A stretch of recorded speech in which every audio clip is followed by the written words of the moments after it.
Hello ভিওয়ার, আসসালামু আলাইকুম। আমি আজকে চলে এসেছি ভাসু বিহার। তো আজকে আমি আপনাদেরকে জানাবো ভাসু বিহারের ঐতিহাসিক ঘটনা। তো দেশ এবং বিদেশ থেকে যারা আমার এই ভিডিওটি দেখছেন তাদেরকে জানাই অসংখ্য ধন্যবাদ। যারা আমার চ্যানেলটি সাবস্ক্রাইব করেছেন তাদেরকে জানাই অভিনন্দন। যারা চ্যানেলটি সাবস্ক্রাইব করেন তারা অবশ্যই আমার চ্যানেলটি সাবস্ক্রাইব করে দেবেন, পাশে বেল বাটনটি বাজিয়ে দেবেন যেন নতুন কোনো ভিডিও ছাড়ার সঙ্গে সঙ্গে সেই ভিডিওটি আপনারা পেয়ে যান। তো চলুন কথা না বাড়িয়ে আজকে ভাসু বিহারের ইতিহাস সম্পর্কে জানি এবং আপনাদের জানানোর চেষ্টা করি। এটি বগুড়া জেলার শিবগঞ্জ উপজেলায় মহাস্থান থেকে 6 কিলোমিটার পশ্চিমে বিহার ইউনিয়নে বিহার নামক গ্রামে অবস্থিত।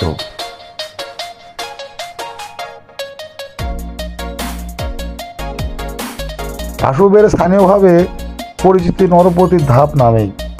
এর অবস্থান শিবগঞ্জ উপজেলার বিহারহাটে। এখানে 1973 সালে প্রথমবারের মতো প্রত্নতাত্ত্বিক খনন শুরু করা হয় এবং তার পরবর্তী 2 মৌসুমে অব্যাহত থাকে। ধারণা করা হয় এটি একটি বৌদ্ধ ধ্বংসাব্য ঠিকানা। খনন কার্যের ফলে সেখানে ব্রোঞ্জের বৌদ্ধমূর্তি, পোড়ামাটির ফলকসহ বিভিন্ন মূল্যবান প্রত্নতাত্ত্বিক বস্তু আবিষ্কার হয়েছে। চীনের হুয়েং সাং 638 খ্রিস্টাব্দে এখানে এসেছিলেন। তার ভ্রমণ বিবরণীতে তিনি এটাকে বিশ্ববিহার নামে উল্লেখ করেছেন। খুব সম্ভবত এটি বৌদ্ধ বিহারের ধর্মীয় বিদ্যাপীঠা হিসেবে গুরুত্বপূর্ণ ছিল। ব্রিটিশ আমলে ভাসু বিহারকে স্থানীয় মানুষেরা ভুসু বিহার নামে আখ্যায়িত করেছে। বর্তমানে ভাসু বিহারের অন্যতম পর্যটন স্পট হিসেবে পরিচিতি লাভ করেছে। অবকাঠামো খননের ফলে দুটির মধ্যে আকৃতি একটি মন্দির স্থাপিত কাঠামো সহ প্রচুর প্রত্নবস্তু পাওয়া যায়। সাঙ্গার ঘর মাটির আয়তন উত্তর দক্ষিণে 49 মিটার এবং পূর্ব পশ্চিমে 46 মিটার। এর 4 বাহুতে ভিক্ষুকদের 26টি কক্ষ রয়েছে। কক্ষগুলোর সামনে চারিদিকে ঘোরানো বারান্দা এবং পূর্ব বাহু মাঝখানে প্রবেশ পথ আছে।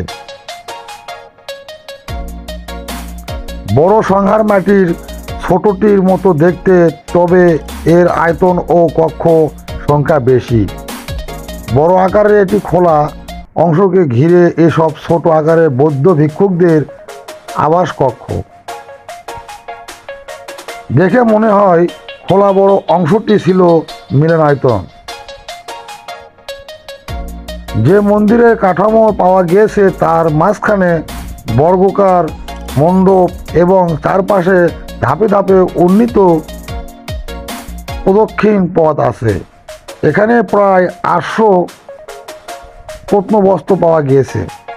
তার মধ্যে ছিল ক্ষুদ্রকৃত মূর্তি, পোড়ামূর্তি, পোড়ামাটির ফলক ও সিলমোহর, মূল্যবান পাথর, গুটিকা, অলঙ্কৃত ইট ও ফলক, মাটির প্রদীপ, পাথর টুকরা সহ অসংখ্য প্রত্নবস্তু।